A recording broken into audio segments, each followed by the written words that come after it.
Hello guys, welcome to our channel. आज हम class 12th का चैप्टर नंबर 1 सॉल्यूशन का इंटेक्स क्वेश्चन का क्वेश्चन नंबर 2 करने जा रहे हैं, दैट इज़ 1.2 करने जा रहे हैं। Let read the question. Calculate the mole fraction of benzene in the solution containing 30% by mass in the carbon tetrachloride. तो इसमें हमें क्या फाइंड करना है? मोल फ्रैक्शन फाइंड करना है बेंजीन का इन द सॉल्यूशन जिसमें 30% बाय मास प्रेजेंट है इन द कार्बन टेट्राक्लोराइड। यानी आओ स्टार्ट करते हैं क्वेश्चन। तो देखो हमें यहाँ पर क्या बोला है कि 30% बाय मास कार्बन, देखो 30% by mass in carbon tetrachloride that is CCl4। यानी इसका मतलब क्या होगा? 30 ग्राम, ठीक है, बेंजीन प्रेजेंट है that is C6H6 in 100 gram of CCl4।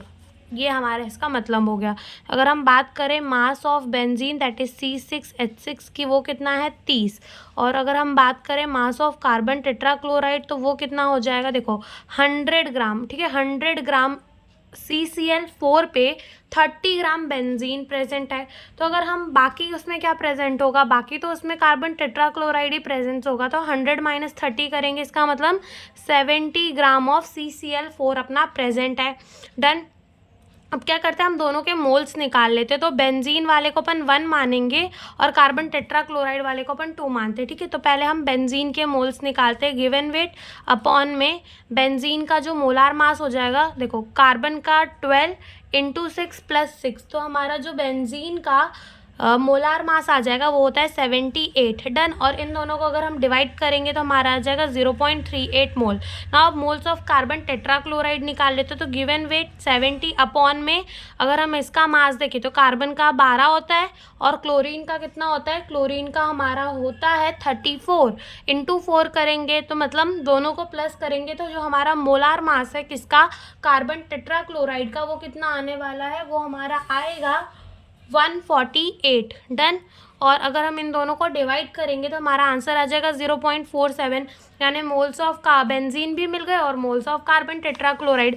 ना अपन को मोल फ्रैक्शन बेंजीन का पूछा है, यानी हमें कायवन पूछा है। तो कायवन कैसे निकलेगा? जिसका पूछा हुआ है अपन को उसका मोल अपॉन में total number of mole, that is N1 upon chi one is equals to N1 upon में N1 प्लस N2। तो N1 कितना है अपना? 0.38 डिवाइडेड बाय 0.38 प्लस N2 कितना गिवन है? 0.47। तो 0.38 डिवाइडेड बाय 0.38 प्लस 47 कितना होगा? 0.85 होगा। और अगर हम इन दोनों को डिवाइड करेंगे तो हमारा आंसर आ जाएगा 0.44।